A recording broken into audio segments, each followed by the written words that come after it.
जिस 15 साल की बात हम करते हैं तो हमारे विपक्ष में बैठे हुए मित्र उनको तकलीफ होता है, लेकिन पूरा देश दुनिया गवाह है महोदय, संपूर्ण बिहार गवाह है कि उस 15 साल में बिहार का विकास नहीं हुआ। जो कुछ भी काम पूर्व में हुआ था उसको भी समाप्त करने का काम उस समय की सरकार ने सभापति महोदय करने का काम किया था।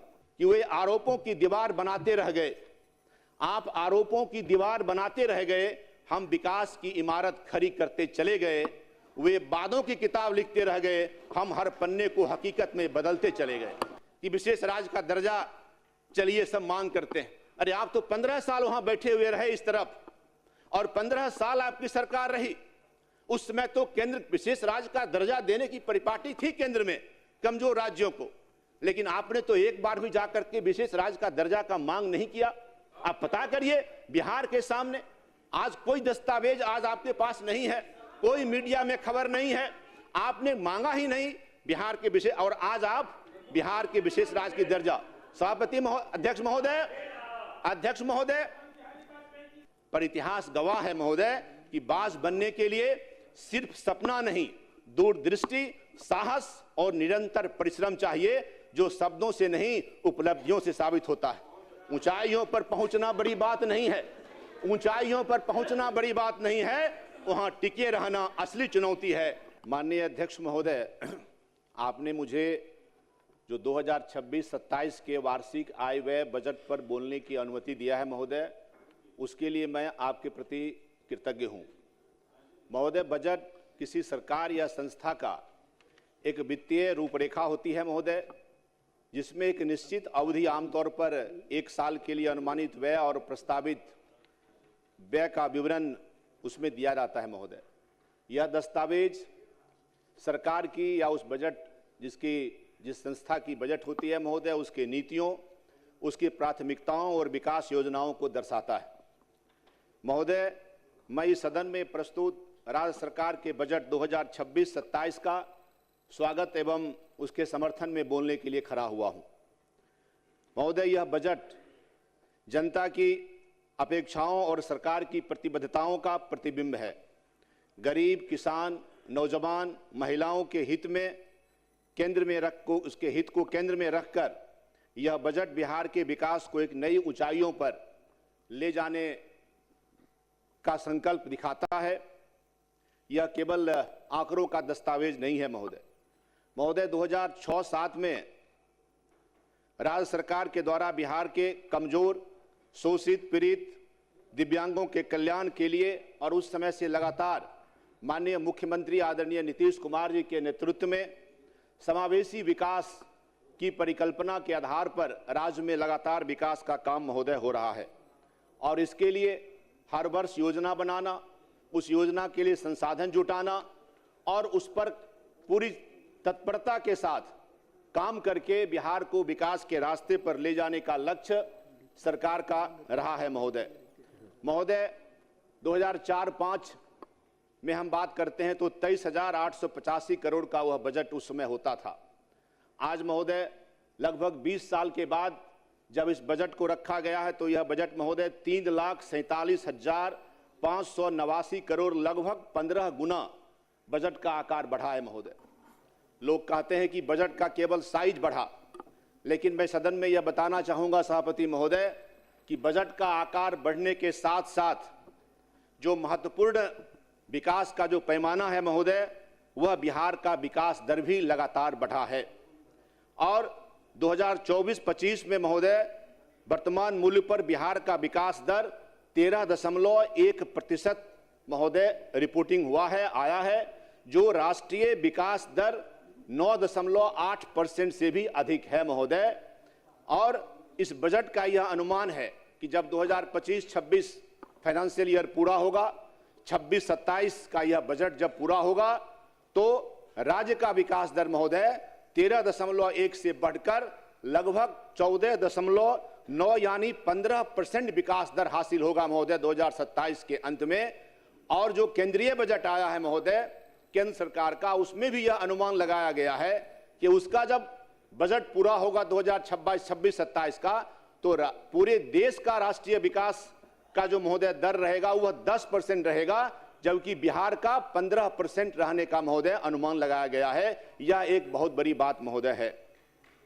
और इससे हम ये कह सकते हैं कि बिहार अब उन राज्य की श्रेणी में खड़ा है जो देश के आर्थिक विकास में बिहार सहयोग करने वाला जो राज्य है, और उस जो राज्य के द्वारा देश के सकल घरेलू उत्पाद में सहयोग होता था महोदय, उस राज्यों की श्रेणी में अब बिहार भी खड़ा हो गया है महोदय। यह सरकार की एक बहुत बड़ी, बिहार की बहुत बड़ी उपलब्धि है महोदय। मैं दूसरी बात कहूंगा, विकास दर के साथ साथ प्रति व्यक्ति आय भी बिहार का बढ़ा है महोदय।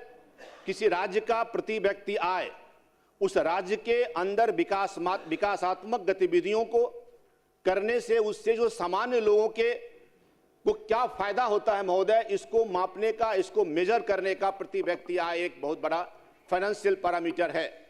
और हम प्रति व्यक्ति आय को अगर देखें महोदय तो 2005 में प्रति व्यक्ति आय जहां केवल 7,914 रुपया था, वहीं 2024-25 में यह बढ़कर 76,490 रुपया हो गया महोदय। और यह कोई अचानक नहीं बढ़ा, ये हम अगर पिछले 2-3 साल का भी अगर आंकड़ा सदन के सामने हम रखें तो 22-23 में 60,573 रुपया, 23-24 में 68,624 रुपया, 24-25 में जैसा कि मैंने कहा कि 76,490 रुपया महोदय। यह संकेतक है कि राज्य में उत्तरोत्तर विकास हो रहा है और उस विकास का सकारात्मक प्रभाव बिहार के आम जनमानस पर पड़ रहा है और उसका लाभ सब लोगों को मिल रहा है महोदय। मैं एक तीसरी बात कहूंगा जो बजट का महोदय पैरामीटर होता है और विकास का पैमाना और जिसकी चर्चा हम करते हैं कि महंगाई दर। हमारे बजट बनाने का और उस बजट पर बिहार में हमारे माननीय मुख्यमंत्री जी नीतीश कुमार जी उनके काम करने के तरीके से बिहार में महंगाई दर भी महोदय नियंत्रण में रहा है। अगर हम महंगाई दर की बात जब हम करते हैं तो ऑल इंडिया कंज्यूमर इंडेक्स को देखते हैं महोदय, all India consumer price index को देखते हैं जिसे राष्ट्रीय सांख्यिकी कार्यालय जारी करता है, और उसके अनुसार महोदय 2025 में जहां देश का महंगाई दर 3.5 से 4% रहा, वहीं बिहार का महंगाई दर महोदय सिर्फ 1% रहा है। और इसका कारण महोदय गरीब लोग और जो आम लोग हैं महोदय, मध्यम वर्गीय लोग हैं, उनको जीवन यापन में सुविधा मिली है महोदय। महंगाई बहुत नहीं बढ़ा, जिसके महंगाई नियंत्रण में रहा महोदय, इसका भी लाभ मिला है। और यह ऐसे नहीं हुआ है महोदय, जो मैंने 3 पैरामीटर बताए, प्रति व्यक्ति आय, विकास दर और नियंत्रित महंगाई दर महोदय, यह बिहार में ठोस वित्तीय अनुशासन जो गुड गवर्नेंस का, सुशासन का एक मजबूत आधार है, उसके कारण महोदय ये 3 उपलब्धियां है महोदय। और ये सरकार जिस तरह से वित्तीय अनुशासन में काम कर रही है उसी का इसका परिणाम है महोदय। अब बजट बनाने की जो प्रक्रिया है, मैं एक बार सदन में यह भी चर्चा करूंगा महोदय कि पहले 15 साल में उनके जमाने में कैसे बजट महोदय बनता था और आज कैसे बजट बन रहा है महोदय। और जो ये बजटीय सुधार हुआ है महोदय, यह भी हमारी सरकार, एनडीए की सरकार ने किया महोदय। पहले 2 बार में बजट बनता था, एक बार मार्च में लेखानुदान लाते थे विधानसभा के अंदर और जितना खर्चा इनको करना था उस खर्चा को पास करा लेते थे, और बाद में जुलाई अगस्त में जाकर के बचे 8 महीने के लिए एक बजट लाकर उसकी खानापूर्ति की जाती थी। अभी नहीं होता है। आप सुनिए, लेखानुदान महोदय पास करने का अधिकार है राज्य सरकार को, संवैधानिक अधिकार है, लेकिन संविधान में यह व्यवस्था है कि लेखानुदान विशेष परिस्थिति में ही लाया जा सकता है। राज्य में जब चुनाव हो, राज्य में कोई ऐसी विशेष बात हो, तभी आप संविधान प्रदत्त उस अधिकार का उपयोग राज्य सरकार करती है और लेखानुदान लाती है। संवैधानिक व्यवस्था यह है कि पूरे 1 साल के लिए, अप्रैल से अगले मार्च तक के लिए बजट मार्च में 1 महीना पहले लाया जाए। सभापति महोदय, इस परंपरा की शुरुआत अगर हुई उस लेखानुदान ला करके और एक अनियंत्रित बजट बनाने की बात, खानापूर्ति बजट बनाने की बात को समाप्त हमारे माननीय मुख्यमंत्री जी की सरकार 2006 में किया महोदय। जब 6 में महोदय जब पहला बजट बन रहा था एनडीए का, तो उसमें महोदय जो सुधार हुआ, मैं उसकी भी चर्चा करना चाहता हूं। पूरे 12 महीने का बजट बनाना और उसके पहले एफआरबीएम एक्ट पास किया गया बिहार में, fiscal responsibility and budget management act 2006 लागू किया महोदय। यह इसलिए लागू करना था कि बजट को एक संवैधानिक रूप से उसको तैयार किया जाए और जो बजटीय अनुशासन है, वित्तीय अनुशासन है, वह लागू रहे बजट पर, इसके लिए एफआरबीएम एक्ट को भी लागू करने का काम हमारी सरकार ने किया। और ये उस समय किया जब पहली बार एनडीए की सरकार बनी महोदय 2005 नवंबर के बाद, और पूरा 2006-07 का जब पूरे एक साल का बजट बन रहा था, तो उस बजट को सभापति महोदय, अध्यक्ष महोदय, उसको बनाने का काम हमारी सरकार ने किया। और एफआरबीएम एक्ट, जैसा कि मैंने आपको कहा, उसको लागू करना, एक साल पूरे 12 महीने का बजट बनाना, यह प्रक्रिया प्रारंभ की गई। सभापति महोदय, इसका परिणाम क्या हुआ? पहले क्या होता था? अभी मार्च का महीना महोदय आने वाला है। पूरे बिहार में उस समय मार्च के महीने में अखबारों में छपता था मार्च लूट की कहानी, सभापति महोदय, छपता था। ट्रेजरी में मार्च के अंतिम सप्ताह में ठेकेदार और भ्रष्ट अफसरों के गठजोड़ के से और दलालों के द्वारा वहां भीड़ लगा रहता था, और पूरा पैसा मार्च के महीने में अंतिम सप्ताह में सभापति महोदय निकाल लिया जाता था। या उस समय, और ये उस समय के मीडिया में महोदय जो पुराने लोग हैं सभापति महोदय, कृपया शांति बनाए रखिए। और ये मार्च लूट की परिपाटी महोदय बंद हो गया। बिना अनुमति के नहीं बोले सभापति महोदय, ये मार्च लूट की परिपाटी, कृपया शोरगुल नहीं करें। महोदय अभी तो बहुत कुछ उनको सुनना पड़ेगा, धैर्य रखें। मार्च लूट की परिपाटी महोदय अब कहां है महोदय? 2006-07 के बाद से अब मार्च लूट की परिपाटी खत्म हो गई महोदय। और यह इस बात का संकेत है कि बिहार की कुर्सी पर एक ऐसा नेता बैठा हुआ है जो जनता का गाढ़ी कमाई का पैसा उसको सुरक्षित रखने के भी उसको आता है महोदय, और उसको सरकार खर्च कर रही जन कल्याण के लिए। वो लूट महोदय ठेकेदार और भ्रष्ट अफसरों के बीच में नहीं जा रहा है महोदय, यह हमारी सरकार ने किया। मैं एक और बात कहना चाहता हूं महोदय, ये आर्थिक सर्वेक्षण जो निकला बजट के एक दिन पहले, जो माननीय सदस्य गुप्ता जी, बिना अनुमति के नहीं बोलिए। एक दिन पहले जो महोदय बजट आने के एक दिन पहले आर्थिक सर्वेक्षण आता है महोदय, ये आर्थिक सर्वेक्षण लाने की भी महोदय परिपाटी की शुरुआत 2006-07 से हमारी सरकार ने किया सभापति। 2009 से महोदय, 2006-07 से ही आने का महोदय, ये पहले आर्थिक सर्वेक्षण नहीं आता था महोदय। आर्थिक सर्वेक्षण आप देखिए उसका, उसमें जो आंकड़े हैं महोदय, जिस तरह से सरकार काम कर रही है, क्या उपलब्धि है, हम आज जिस बजट को पास कर रहे हैं उस बजट का क्या इंपैक्ट हुआ, और सोशल इकोनॉमिकल प्लेटफॉर्म पर महोदय पूरे बिहार के हर चीज को, आंकड़े को उसमें दर्शाया गया है महोदय। ये पहले नहीं होता था, इसलिए नहीं होता था कि जो सरकार थी उस समय उनको इतनी हिम्मत नहीं थी कि वो आर्थिक सर्वेक्षण जैसे आंकड़ों को सार्वजनिक कर सके, जनता के सामने ला सके, यह लाने की हिम्मत उनको नहीं थी सभापति महोदय। ये काम बिहार की सरकार ने किया।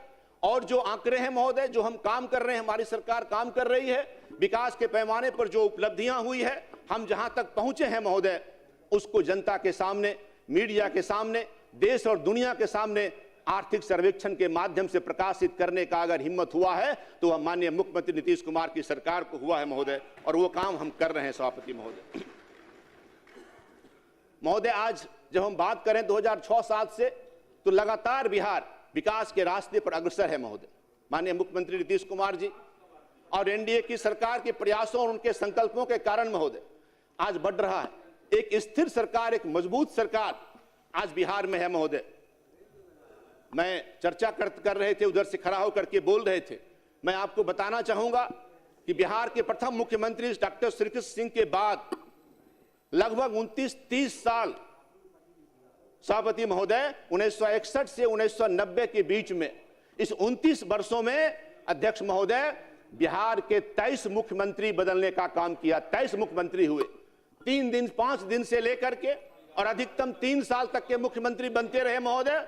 और किसी को बिहार की चिंता नहीं थी कि बिहार को कैसे हम आगे बढ़ावें।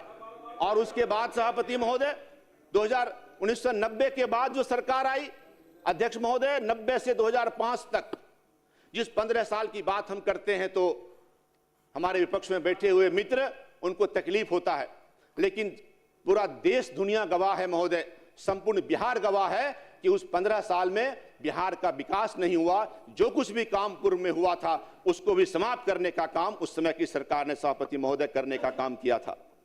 सभापति महोदय मैं बजट पर बोल रहा हूं महोदय, इसलिए मुझे बताना यह जरूरी है कि बिहार ने जो उपलब्धि हासिल किया है, एक पूरी तरह से गड्ढे में गया हुआ एक संस्था, एक राज्य अगर आज इस लेवल तक पहुंचा है, उसकी यात्रा की बड़ी कहानी है सभापति महोदय। मैं विस्तार से नहीं जाऊंगा, लेकिन इतना महोदय कहूंगा जरूर, अभ्यास हो जाएगा धीरे धीरे, आप चिंता मत करिए, आप सुनिए। अध्यक्ष महोदय, चूंकि मैं बिहार विधान परिषद में सदस्य रहा हूं, इसलिए अध्यक्ष महोदय, बिहार एक रेवेन्यू सरप्लस राज्य है। देश के जितने भी राज्य हैं महोदय, उसमें बहुत कम राज्य ऐसे हैं जो रेवेन्यू सरप्लस, राजस्व अधिशेष राज्य है महोदय। राजस्व अधिशेष का मतलब महोदय यह है, हमारा FRBM एक्ट भी कहता है महोदय, और जितने भी केंद्रीय वित्त आयोग हुए, राज्य वित्त आयोग की भी महोदय, यह हमेशा एक डिसिप्लिन रहा कि राज्यों को अपना अधिशेष होना चाहिए, राजस्व अधिशेष होना चाहिए। मतलब जितना हमारा राजस्व आय है, हम उसके अंदर राजस्व व्यय को करें और उसी खर्चे से करें सभापति महोदय। और बिहार में यह आपको जानकर खुशी होगी कि बिहार राजस्व अधिशेष राज्य है। इसका यह मतलब है सीधा कि राज्य को जो रेगुलर खर्चे हैं, सैलरी है, वेतन जिसको कहते हैं महोदय, पेंशन है, ब्याज है, सब्सिडी है, ऐसे जो रेगुलर खर्चे हैं उसको करने के लिए सरकार को अब ऋण नहीं लेना पड़ता है। अब ब्याज लेकर, अब ऋण लेकर, कर्ज लेकर हमको सैलरी, हमको वेतन पे नहीं करना पड़ता है महोदय। यह राज्य के विकास की एक बड़ी कहानी है सभापति महोदय। यह बहुत बड़ा बात है महोदय कि अब जो है हम ऐसे खर्च को करने के लिए हम कर्ज नहीं लेते सभापति महोदय। एक समय था महोदय जब वेतन का भुगतान करने के लिए, ये सरकार महोदय गवाह है और बैठे हुए लोग हैं महोदय, उल्टा करके देखें उस बजट के इतिहास को, उस समय के आर्थिक विवरण को, तो आपको पता लगेगा कि सैलरी के लिए, कर्ज के लिए, वेतन भुगतान करने के लिए कितने महीने लगते थे। और वह भी पैसा लोन लेकर के आता था महोदय, कर्ज लेकर के वेतन का भुगतान किया जाता था। लेकिन आज महोदय वेतन का बोझ जरूर बढ़ा है। बिहार सरकार ने पिछले कुछ वर्षों में जितना बहाली किया है सरकारी क्षेत्र में महोदय, शिक्षकों की बहाली हुई, नर्स की बहाली हुई, सिपाही की बहाली हुई, अमीन की बहाली हुई, एक बहुत बड़ी संख्या सभापति महोदय। इसके कारण हमारा वेतन का बोझ सरकार का बढ़ा। लेकिन आपको जानकर खुशी होगी कि इतना वेतन बढ़ने के बाद भी हम अपने राजस्व इनकम से ही अपने वेतन, अपने पेंशन और इत्यादि रेगुलर खर्चों का हम वहन कर रहे हैं। हाँ, हम ऋण जो ले रही है सरकार महोदय, वह ऋण ले रही है, वह ऋण पूंजीगत खर्चे के लिए, इंफ्रास्ट्रक्चर के डेवलपमेंट करने के लिए ले रही है महोदय। अब वेतन के लिए ऋण नहीं लेना पड़ता है। यह महोदय एक बड़ा उपलब्धि है सभापति महोदय। राजकोषीय घाटा आप समझते हैं कि सदन में यह बात भी आप सबको मालूम होगा कि लगातार बिहार राजकोषीय घाटा को मेंटेन रखा है। और जो सभापति महोदय जो फाइनेंशियल डिसिप्लिन है 16वें वित्त आयोग का कि राजकोषीय घाटा 3% GSDP का होना चाहिए महोदय, अपने बिहार में वह 2.99% GSDP का है।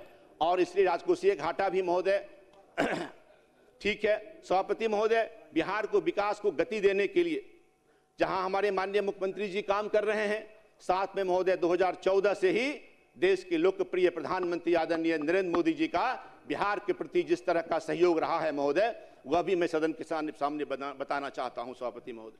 हमें केंद्र से आज दो तरह से पैसे मिलते हैं सभापति महोदय। मूलतः एक तो केंद्रीय करों में बिहार की हिस्सेदारी, लगातार बिहार की हिस्सेदारी बढ़ रही है महोदय। और केंद्र से करों में जो हिस्सा बिहार को मिलता है, इस बार 26-27 में 1,58,178 करोड़ रुपया अनुमानित है महोदय। केंद्रीय अनुदान के रूप में जो सहयोग मिलता है वह 51,896 करोड़ है। कुल सहयोग 2,10,074 करोड़ अनुमानित है। यह हमारे बजट में महोदय केंद्र से प्राप्त होगा। ये काम बहुत बड़ा सहयोग केंद्र के द्वारा सभापति महोदय बिहार के विकास के लिए किया जा रहा है। और 25-26 मनरेगा में भी बजट बढ़ा है, मनरेगा में भी बढ़ा है। आपको बाद में बताएंगे 2025-26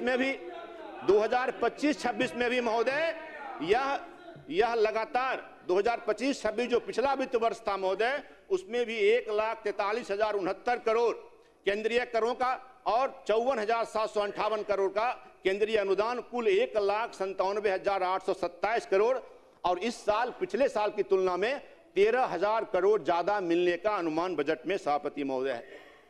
कल नेता प्रतिपक्ष बोल रहे थे, विशेष राज्य की दर्जा की बात कर रहे थे कि विशेष राज्य का दर्जा चलिए सब मांग करते हैं। अरे आप तो 15 साल वहां बैठे हुए रहे इस तरफ और 15 साल आपकी सरकार रही। उस समय तो केंद्र विशेष राज्य का दर्जा देने की परिपाटी थी केंद्र में कमजोर राज्यों को, लेकिन आपने तो एक बार भी जाकर के विशेष राज्य का दर्जा का मांग नहीं किया।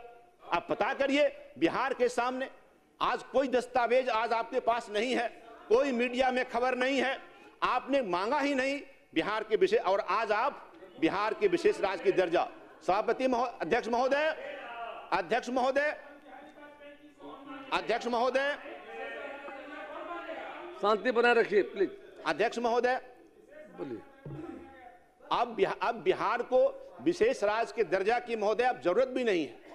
अब तो प्रधानमंत्री जी ने विशेष पैकेज दिया और अभी हमने आपको कहा कि लगभग 2 लाख करोड़ रुपया केंद्र की सरकार ने, 2 लाख करोड़, मैं पुनः कह रहा हूं, केंद्र की सरकार ने लगभग पिछले बार भी दिया और इस बार भी 2 लाख करोड़ से ज्यादा रुपया इस बार भी बिहार को सहयोग के रूप में दे रही है महोदय। और इतना ही नहीं, पूंजीगत निवेश को बढ़ावा देने के लिए केंद्र ने हर साल लगभग 10,000 करोड़ का राशि इंटरेस्ट फ्री लोन के रूप में दे रही है और यह काम महोदय 2022-23 से लगातार हो रहा है और बिहार को इसमें भी इसका हिस्सा मिलता है। अभी केंद्रीय बजट में महोदय इस फंड के लिए, जिससे राज्यों के पूंजीगत निवेश को बढ़ावा देने के लिए 2 लाख करोड़ का प्रावधान किया गया है केंद्रीय बजट में और उसमें बिहार का भी हिस्सा महोदय 10 से 15,000 करोड़ रुपया है और वह अनुमानित है कि वह मिलेगा। सभापति महोदय, बजट में जो हमारी प्राथमिकताएं हैं, बिहार जैसे राज्य को विकसित राज्य की ओर ले जाने के लिए सभापति अध्यक्ष महोदय जो काम यहां पर हुआ है, माननीय मुख्यमंत्री और आदरणीय प्रधानमंत्री जी के द्वारा जो प्राथमिकता का क्षेत्र चयन किया गया है, उसमें शिक्षा, स्वास्थ्य, ग्रामीण विकास एवं कानून व्यवस्था पर सरकार ने देश के अन्य राज्यों के औसत खर्च से ज्यादा खर्च करने का निर्णय लिया है। सभापति महोदय, मेरे पास डेटा है, शिक्षा में इस बार बजट का 21.7%, जबकि अन्य राज्यों का औसत मात्र 14.3% खर्च का है। उसी तरह स्वास्थ्य में महोदय, स्वास्थ्य पर 6.3%, जबकि अन्य राज्यों का 6.2% मात्र है। ग्रामीण विकास पर हम ज्यादा खर्च कर रहे हैं। हम अपने बजट का एलोकेशन 9.4% रखा है सभापति महोदय, अन्य राज्यों में यह औसतन 4.8% बजट का खर्च होता है ग्रामीण विकास पर। और पुलिस और कानून व्यवस्था पर सभापति अध्यक्ष महोदय हमने 5.2%, जबकि अन्य राज्य इस पर 3.9% खर्च करते हैं। यह हमारी प्राथमिकता में है और ये प्राथमिकताएं बिहार का जो स्थिति है बिहार के लिए है महोदय, जिससे बिहार और मजबूत और विकास आगे करेगा महोदय। और इस आधार पर विभाग में बजट का एलोकेशन हुआ है। 1 करोड़ महोदय, समय समाप्त हो रहा है, 1-2-3 मिनट महोदय। और 1,56,00,000 जीविका दीदी को 10,000 अच्छा काम करने पर माननीय मुख्यमंत्री जी ने घोषणा किया है, उसका प्रावधान है 2 लाख रुपया मिलेगा। 125 यूनिट बिजली फ्री है महोदय, 400 से बढ़कर 1100 पेंशन हुआ। जन न्याय कर्पूरी ठाकुर सम्मान निधि सरकार अब केंद्र की तर्ज पर 3,000 रुपये किसान के खाते में देगी। बिहार सरकार वृद्धजनों के लिए स्वास्थ्य सुविधाएं घर पर उपलब्ध कराएगी। 25-30 के महोदय 7 निश्चय पार्ट 3 शुरू हुआ है, उसके अंतर्गत भी प्रति व्यक्ति के आय को 5 साल में दुगुना करने का एक लक्ष्य रखा गया है। 2025 तक युवाओं को महोदय 50 लाख नौकरी दिया गया। अब अगले 5 साल में 1 करोड़ रोजगार देने का लक्ष्य है। राज्य में उद्योग लगाने की प्रक्रिया को आसान करने के लिए महोदय किया जा रहा है और उसके लिए 50 लाख करोड़ की निजी निवेश का एक लक्ष्य है महोदय। इसी तरह कृषि रोड मैप बनाकर माननीय मुख्यमंत्री जी ने 2008 से लगातार उस पर काम कर रहे हैं। इस बार जो कृषि रोड मैप है 24 में बना हुआ 29 तक महोदय, प्रखंड में डिग्री कॉलेज, सुलभ स्वास्थ्य की व्यवस्था, इस तरह महोदय बहुत सारे महोदय काम हुए हैं।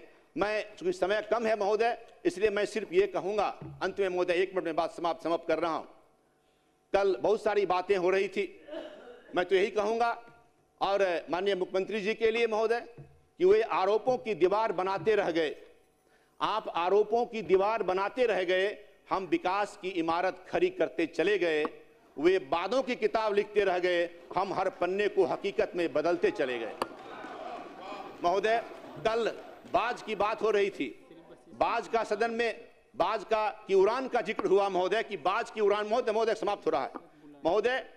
पर इतिहास गवाह है महोदय कि बाज बनने के लिए सिर्फ सपना नहीं, दूरदृष्टि, साहस और निरंतर परिश्रम चाहिए, जो शब्दों से नहीं उपलब्धियों से साबित होता है। ऊंचाइयों पर पहुंचना बड़ी बात नहीं है, ऊंचाइयों पर पहुंचना बड़ी बात नहीं है, वहां टिके रहना असली चुनौती है। 20-25 साल से हो गया महोदय, कुछ सेकेंड, 20-25 साल तक लगातार अपने मेहनत और परिश्रम से जनता के भरोसे पर खरा उतरते हुए यह मामूली बात नहीं है महोदय। हम सबको गर्व है कि हमारे नेता आदरणीय नीतीश कुमार जी बिहार के विकास पुरुष के रूप में यह कीर्तिमान स्थापित किया है महोदय। उस ऊंचाई पर खड़े रहे हैं महोदय। और अंत में मैं बड़ी श्रद्धा के साथ बिहार के पूर्व उप मुख्यमंत्री दिवंगत सुशील कुमार मोदी जी को भी याद करता हूं महोदय, जिनके प्रयासों से बिहार ने यह ऊंचाई को छुआ महोदय। और एक लंबे समय तक मुझे उनके साथ काम करने का अवसर मिला, आपने मुझे बोलने का अवसर दिया महोदय, इसलिए मैं आपके प्रति भी सम्मान व्यक्त करते हुए, आभार व्यक्त करते हुए मैं इस 26-27 के इस बजट का समर्थन करता हूं। धन्यवाद। बशीर सिंह।